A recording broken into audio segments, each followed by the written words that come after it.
December 7, 2019, Juice WRLD and his entourage would begin to board a Gulfstream private jet that was located inside the Van Nuys Airport. The private jet would eventually take off at 8:23 p.m. PST, with its final destination being the Chicago Midway International Airport. The jet would be airborne for just over 3 hours before safely landing at the Atlantic Terminal in the Chicago Midway International Airport at around 1:28 a.m. CST. But little did Juice WRLD know that the Department of Homeland Security, the FBI, and the Gang Investigation Federal Task Force were waiting for them to land. After landing, Juice WRLD and his entourage were confronted in the lobby of the Atlantic Aviation Building by 3 FBI agents, a canine officer, as well as Officer Romero of the Chicago Police Department's Gang Intelligence Unit. Authorities would then immediately request Officer Mazzillo to have his canine perform a narcotics search on all of the luggage that was on board the private jet, which was already conveniently loaded on 2 separate luggage carts in the lobby. The canine immediately detected narcotics in the luggage on the first cart. Officer Mazzillo would then take the canine outside, where it would later return to detect even more narcotics in the luggage on the second cart. Authorities would then notify Juice WRLD and everyone else that was on board the private jet that the canine detected narcotics in the luggage and that the suitcases were going to be opened and searched. While the search was taking place, Ali Lottie, Juice WRLD's girlfriend, would return from the bathroom and take a seat on the lounge chairs in the lobby with Juice WRLD seated directly in front and to the right of her. Juice WRLD would then slowly turn around to face Ali Lottie and let out a deep loud screech before throwing his arms in the air and falling to the ground.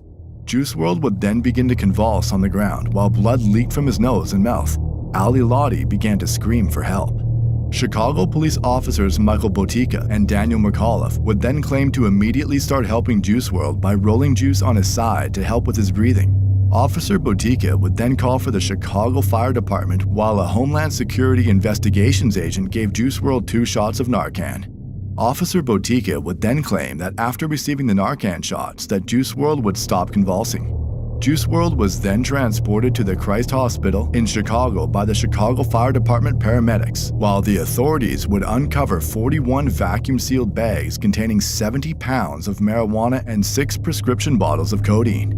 After the search, 2 members of Juice WRLD's entourage were taken into custody by police. The first individual was a man by the name of Henry Dean, who was Juice WRLD's personal security guard at the time. Henry Dean was never on the private jet, but was waiting for them to land at the Chicago International Airport along with a limousine service to pick Juice WRLD and his entourage up in.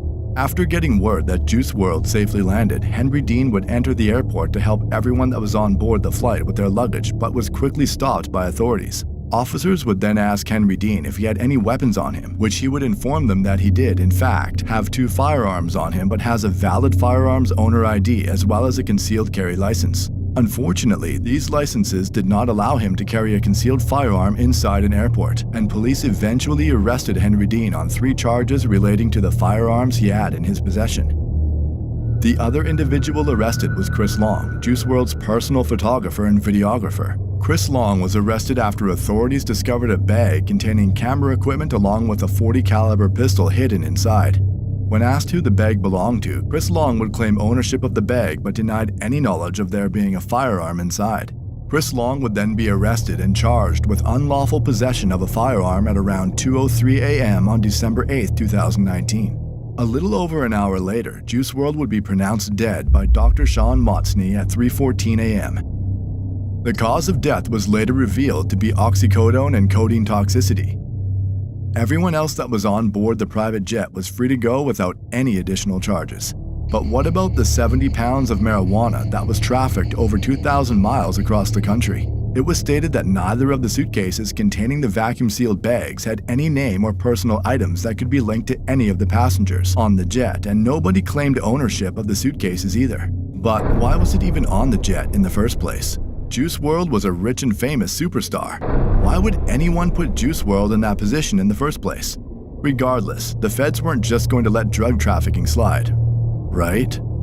After looking further into the police report, something odd stood out to me, and that was the fact that the Gang Investigation Federal Task Force was waiting for them to land. I can understand that if the pilot called in a tip stating that there were narcotics and firearms on board, why the Department of Homeland Security, the FBI, and the police being there, but the Gang Investigation Federal Task Force seemed strange and oddly specific.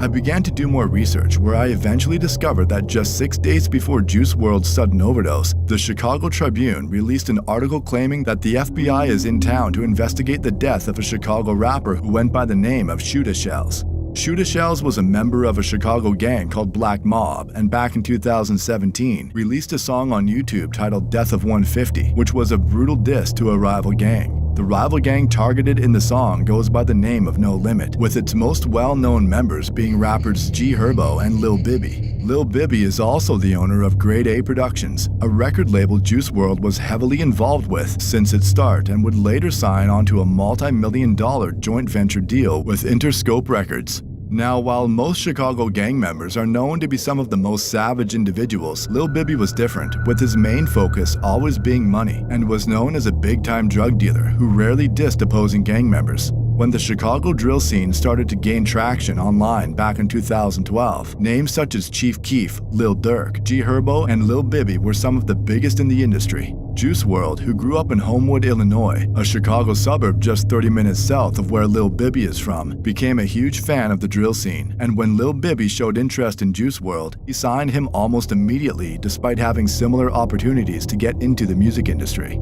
After signing, Juice WRLD, who had no gang ties prior to meeting Lil Bibby, was now acting as if he was a lifelong No Limit gang member, and began involving himself in very serious situations that had absolutely nothing to do with him. For example, Juice WRLD would start dissing a guy by the name of Posto. Posto was a member of a Chicago gang called Lakeside, which rivals No Limit, and was brutally murdered back in November of 2013 at just 18 years old, after being shot in the head while standing in the first-floor hallway in a building located on the 2700 block of East 80th Street in Chicago. And on my wrist is a glass house. Smoking Posto till I pass out. What you say about Posto? This is a dirty ass out. Juice WRLD would also diss another No Limit rival who went by the name of Lil Mister. Lil Mister was a well-known Chicago drill rapper and a member of a Chicago gang called Wooga World. On March 15, 2019, Lil Mister was fatally shot in the head after a drive-by on the 7400 block of South Harvard Avenue. He was only 24 years old at the time of his death. We said we smoking on Ghost, smoking on Katie Peck and Posto and Mister the most. Man, I'ma kill you know it though. In addition to all that, Juice WRLD also began to drop rakes, which is a gang sign used to disrespect anyone affiliated with the Gangster Disciples. Hey, we dropping them bitches, ain't we, folks? Most of these subtle yet very serious expressions of disrespect would go over the heads of the majority of Juice WRLD fans, but fans of the Chicago drill scene would immediately take notice and criticize Juice WRLD and No Limit online. One Chicago drill specialist by the name of Rasha947 would comment, "Wow, this is actually shameful. How are No Limit letting him do this meal ticket or not? Straight clown. He would be on this sub if he wasn't famous."